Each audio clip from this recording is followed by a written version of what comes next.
Welcome back to an episode of the DFS Express, a combo episode as we are going to talk the TUF 28 finale and UFC Adelaide back-to-back cards Friday and Saturday night. A lot of DraftKings action to go over. I am your host, the Daily Fantasy Sniper. Two main events that we're going to have this weekend. The first one, which I think is going really under the radar, Kamaru Usman taking on Rafael dos Anjos, and our main event on Saturday is Tai Tuivasa taking on Junior dos Santos, trying to combine names there. So usually I record these Wednesday. It's Thursday night recording this live. I'm also live on YouTube if you're listening after the fact. Make sure and give me a follow on Twitter at the DFS Sniper. Same name on YouTube. Subscribe. You'll always get a notification when I go live. Love to take questions from you guys if you're in here now. A couple people starting to join. So thank you for that. Where I was going with that, though, is because it's Thursday, because I needed some more time to study the 26 fights we have. And these express episodes, I like to keep these 15 minutes or under. There's a lot of 2-hour long breakdowns. Host one of them. Do a VIP podcast for the DFS Army members. By the way, if you're going to play DraftKings, really should be a DFS Army VIP. Link is in the description on YouTube. Use my code SNIPER for 10% off your membership.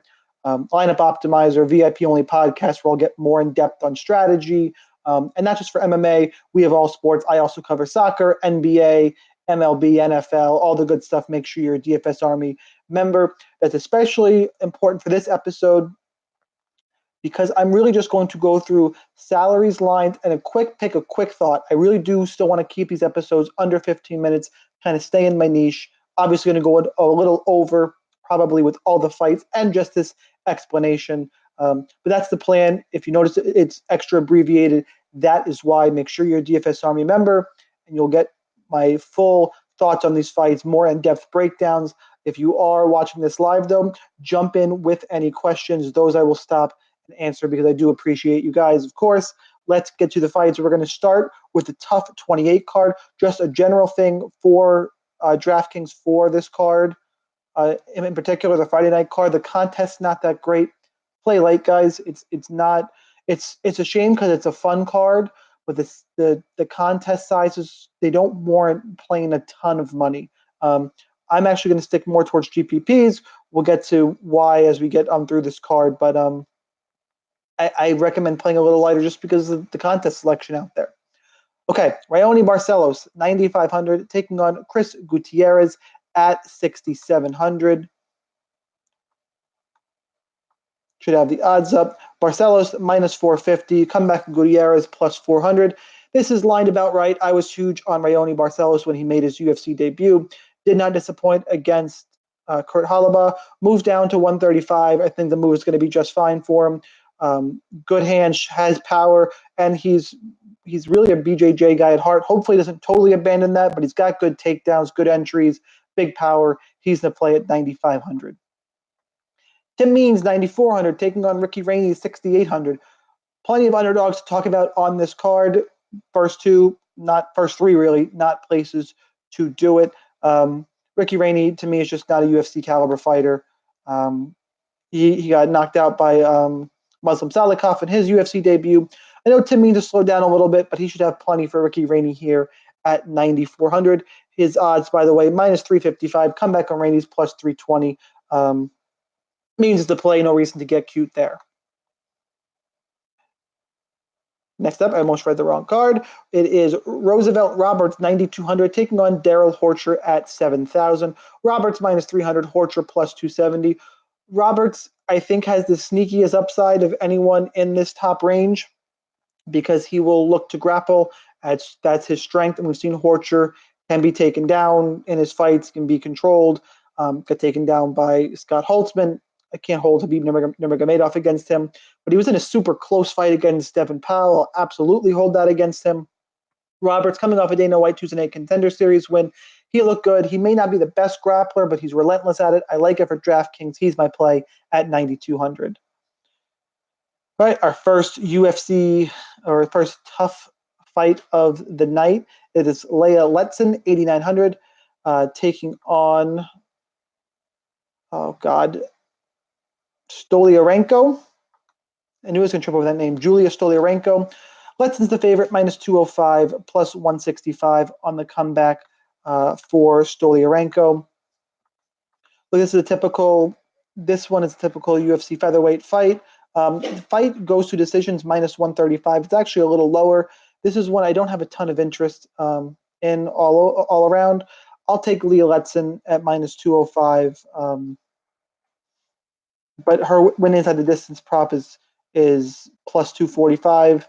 Not terrible for a featherweight fight, but low level MMA, anything can happen. Overall, I do think Letson is the more well-rounded fighter. She's the pick and the play, but not a fight I'm going to have a ton of interest in.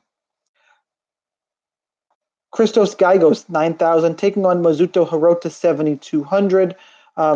Giagos looked decent in his first fight back in the UFC, returned to the UFC against Charles Oliveira, did eventually get subbed out. Mizuto Hirota, though, is a guy having close fights and losing, I believe, if I remember right with all the tape I watched, losing to Ross Pearson, losing to Alexander Volkanovski. That one's not so bad, but he can be taken down. Gigos, I think, is more powerful. Hirota is also just old. Gigos at 9,000. Definitely my play here. Not yet up to the underdogs that I am picking, and I am picking quite a few on this card, but this isn't one of them. Give me Gigos. I like him to get a finish at 9,000. And I just realized that I jumped cards. I have them open in side-by-side windows, guys. That was bound to happen once. I apologize. Gigos and Hirota are on UFC Adelaide. So I apologize for that. I just did that the once. I'll mention it when I get back to the Adelaide card. This is not on the Friday night card as I was going. The fight after Stolyarenko and Letson is another tough fight in Michelle Batista taking on Maurice Green. Two heavyweights, low-level heavyweights. Minus 215 for Green, Batista plus 170. Look, I just think Green is better. I like him to get a finish. Either way, I like both sides of this fight in GPPs. That's how I'm attacking both the tough heavyweight cards. I have a less of a lean on this one than I do in the other fight, but Green should have enough to get the job done here. Give me Maurice Green on DraftKings at 8,700. All right, next up, Alex Perez, 8,200, taking on Joseph Benavidez at 8,000. This fight has been moving around. Perez continues to climb now, though, minus 130. Comeback on Joe B is plus 110. Look, Joe B, backside of his career. Alex Perez, super impressive last time out against Shorty Torres. Incredible pace, good hands. Overall, I think Perez is going to be able to push the pace here, especially up. I believe this fight is at 135.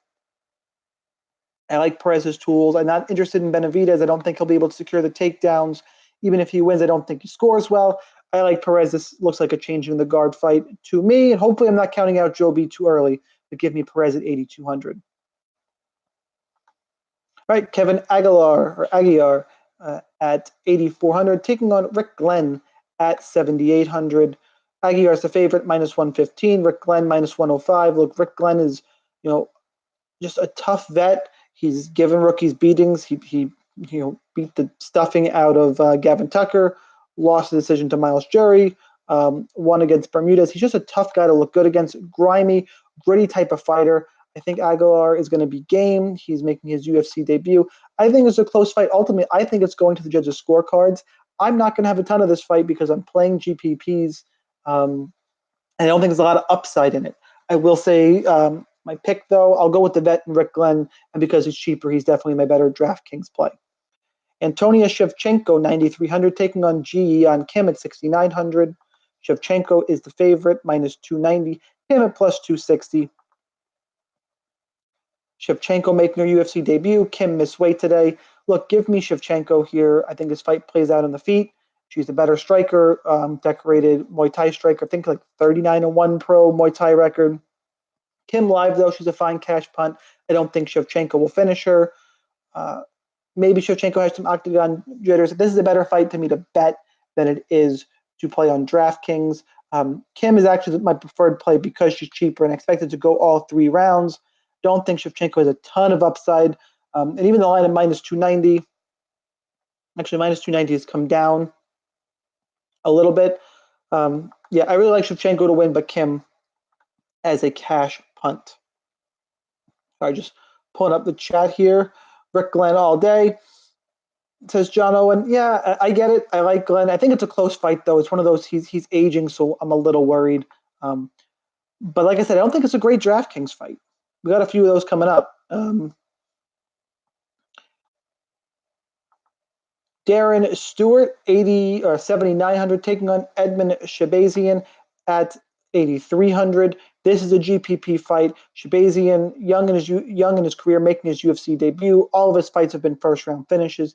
Darren Stewart has turned around recently, looking good in there. This is a massive step up for Shabazian. Shabazian, the favorite, minus 115. Comeback on Stewart is plus 105. I want to pull up the inside the distance line real quick.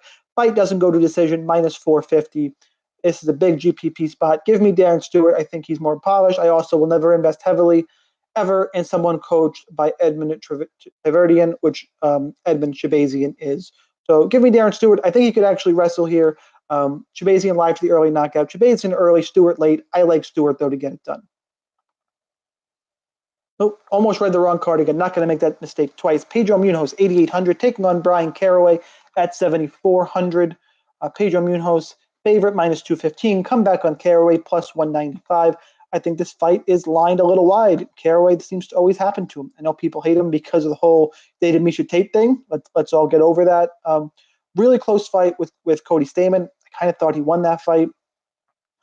Decision wins over Eddie Wineland. Again, that's not that impressive. Decision win in 2016 over Aljamain Sterling. Really, Caraway's issue has been fighting consistently. He's had some injuries. This is his second fight this year. Pedro Munoz has that nasty guillotine we all know about. Munoz is also there to be hit a lot. I think this fight is closer. Give me Caraway as the better DraftKings play at 7,400. I don't think he'll fall into the guillotine. He's a black belt himself. He has 18 submissions on his resume. Caraway is one of my favorite underdog plays on the card at 7,400. I think he is live for sure. All right, next up, Penny Kianzad. If I'd watched more of The Ultimate Fighter, I would have known how to say her name. Taking on Macy Kiasen at 7,600. This is your immediate odds value. Kiasen opened up as the dog. She's back to being the dog. It's been hovering around a little bit, but she's plus 110. There's definitely some odds value there. Kianzad is an all-around type of fighter. Not great, but has some skills on the feet. Uses a range okay. Kiasen, though, is strong stand-up and has shown flashes in the ability to finish. I think she's the more explosive fighter, but she's only 2-0. She's very young. But the odds value here, she's finished 2 fights in the first round. I need underdogs in this card. Kiasen is one of my favorite underdog plays. Just it's a low-level women's MMA fight. I'm getting value, and I got somebody who's shown the ability to finish. Give me Kiasen at 7,600. Juan Espino, 8,500, taking on, it is Justin Frazier. I always want to call him Julian Frazier. Espino, 8,500. Frazier is 7,700. Espino, minus 155. Comeback on Frazier is plus 135.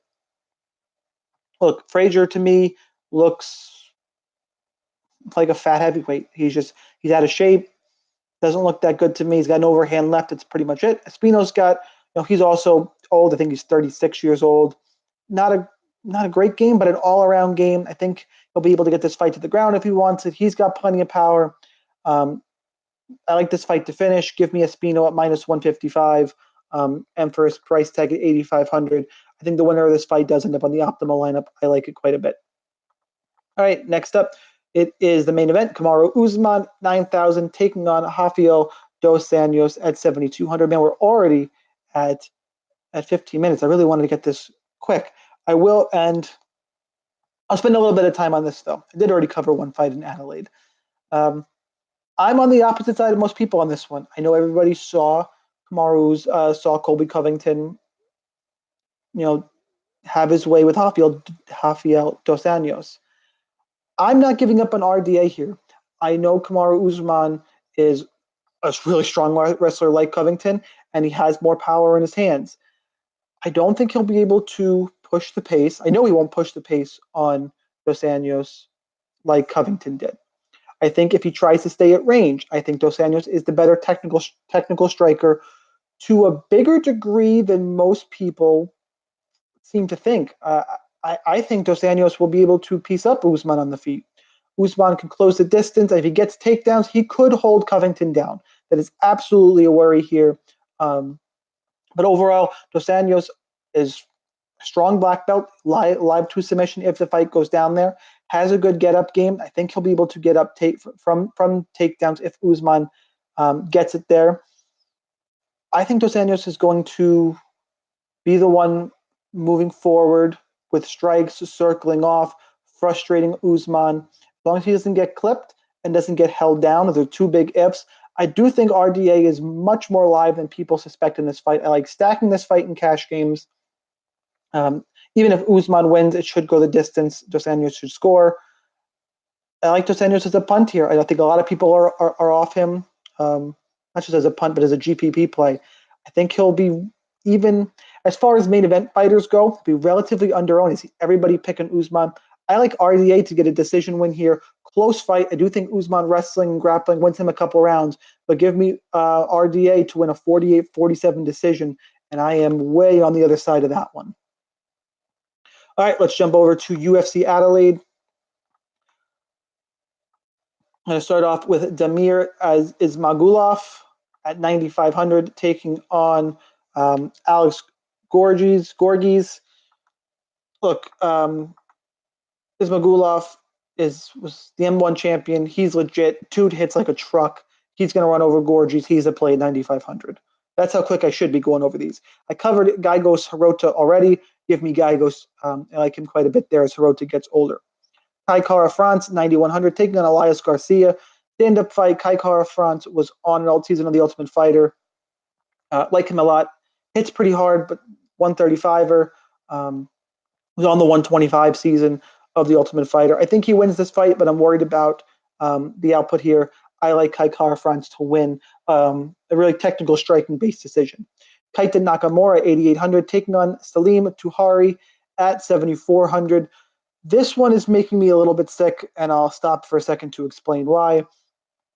By the way, Keita Nakamura, minus 175. Tuhari, plus 155. Keita Nakamura should be able to get this fight to the ground and win it. It's minus 270 over 2.5 rounds. Salim Tuhari is really not that good of a UFC fighter. He lost to Warley Alves, an old Warley Alves, but I need dogs in this card. This is the opposite of the other card where there's plenty of all-in GPP fights, and that's playing GPP. I can mix up those dogs. It's not really the case on this Adelaide card. Keita Nakamura is aging. He is 2-2 in his last 4. Did lose a decision to Anthony Rocco Martin, who's not Tony Martin anymore, which we'll mention his name again later. His wins as of late: Kyle Noak, Alex Morono. Man, it's one of those. Nakamura should win the fights, and Salim Tuhari is not very good, but I think he's live with an aging Nakamura, and I need the dog, so Nakamura is the pick, but I will have shares of Tuhari at 7,400, and that upsets me to say. Ben 10 Nguyen, 8,500, taking on Wilson Hayes at 7,700. I like Wilson Hayes here. This is one of the dogs I like. Ben 10, a good scrambler, decent on the feet, should be better than Hayes on the feet. Everybody's bringing up Hayes got knocked out by Henry Cejudo. Yeah, but he had to worry about the wrestling of Cejudo. And John Moraga, we lost to last time out. John Moraga is a beast. Moraga took out Ali Bibliatov recently too, former title challenger. I think people are dismissing Wilson Hayes a little bit too quickly. I think he'll be able to get this fight to the ground he's a legit BJJ black belt as well. Good wrestling. Ben 10 lost to Formiga last time out. Hayes is probably Formiga light, but I think he has enough in the tank to get it done here. I like Hayes to win a grappling-based decision at 7,700. Alexei Kunchenko, 9,200, taking on Yushin Okami at 7,000. I'm going to go quick past this one. Kunchenko handles the crap out of Okami. Yeah, this one I think potentially could be ugly. Yushin Okami, really old. Kuchenko, just better everywhere, 9,200. Not sure about the ceiling if he doesn't get the finish, but he should get it here against Okami. I'm not a believer in Yushin. Jimmy Crute, 8,700, taking on Paul Craig at 7,500. Paul Craig should be out of the UFC, saved his job. The last second submission against Ankalaev. Jimmy Crute making his UFC debut, has striking. I think this is a good matchup for Crute. Craig needs to get this fight to the ground to be successful, and he's really bad at closing distance and getting it to the ground. If it gets to the ground, though, Craig will have the advantage. That's how he beat Henrique De Silva. It's obviously how he beat Ankalaev. Ultimately, though, I don't think he can do it. I think Crute finishes him on the feet. Give me the newcomer at 8,700, but Paul Craig is worth some shots in GPPs. Suman Mokhtarian taking on Sadiq Youssef. Youssef 9,300. Mokhtarian at 6,900. Look, Youssef throws heat for 135, hits hard. We saw in the Dana White Tuesday Night Contender Series. Mokhtarian best on the ground, also making his UFC debut after his appearance on the TUF show. Not this season, obviously, not a heavyweight. I like Youssef. I'm not a believer in the Mokhtarians. Youssef should finish Mokhtarian here. I will say Mokhtarian is living at this fight to the ground. I just don't think he gets it there. 6,900. I'm willing to take a couple shots here. If I'm building a Stars and Scrubs lineup, because they are 135ers, it's one of those spots I'm willing to take a shot on this card, as compared to Gorgies and Elias Garcia. And I prefer Mokhtarian to those guys for what it's worth.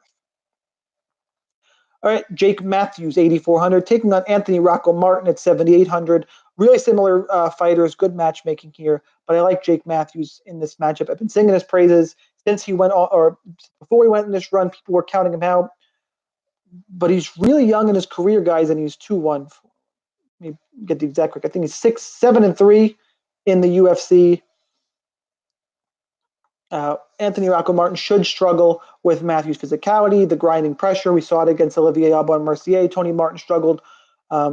His stand-up looked good last fight, but that was against Ryan LaFleur. I was on Martin in that fight because I was fading LaFleur. This is a rough matchup for him. I like Matthews' athleticism, grappling. I think Matthews gets it done at 8,400.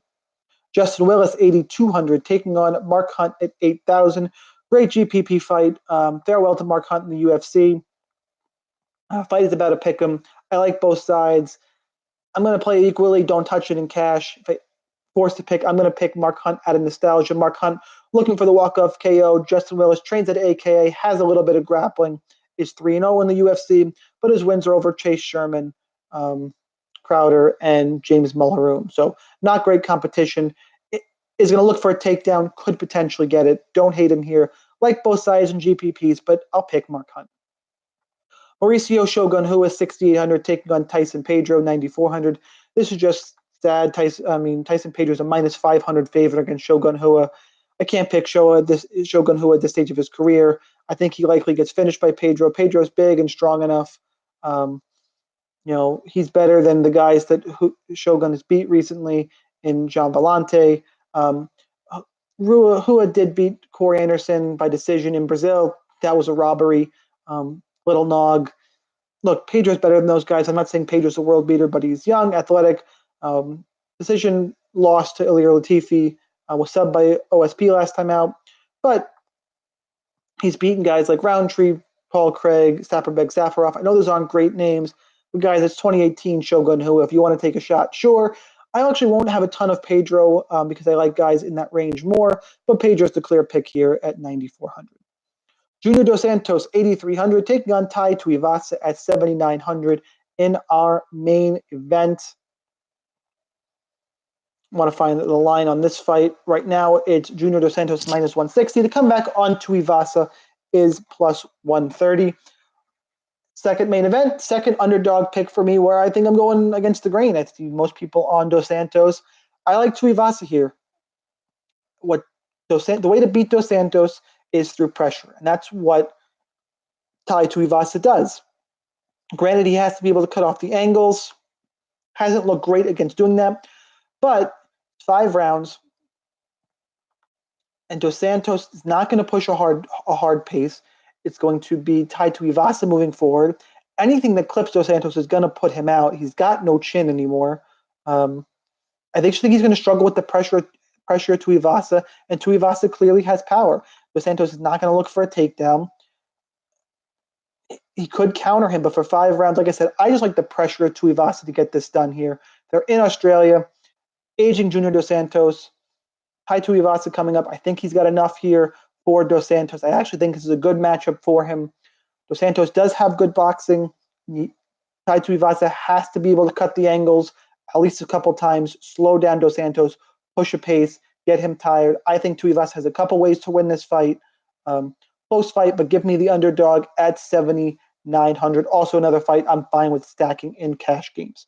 So that is an abbreviated version of the DFS Express. Under half hour, not bad for 2 cards. Again, guys, please give me a follow on Twitter at the DFS Sniper 1S. Subscribe to this channel, like the video. I really appreciate it. Should be a DFS Army VIP member. Code Sniper for 10% off. I'll cover these fights in more detail on those podcasts. I give out rankings for cash games, my GPP exposures, all great stuff like that. And this episode, by the way, is available through Loudmouth MMA if you're listening to it on SoundCloud or iTunes. Thanks to Kyle. Make sure you subscribe to Loudmouth MMA. Newsom MMA also puts me on his website. Appreciate that. You should definitely check out his premium bet service. Good stuff over there. Great breakdowns as well. And as I mentioned, DFS Army. This will be up there as well. So make sure and check out all those guys. Thanks to everybody who watched, listened. Always find me any of those sources I mentioned. Ask me any questions. Always willing to talk fights. I appreciate you guys. Good luck in your contest, and I will see you next week.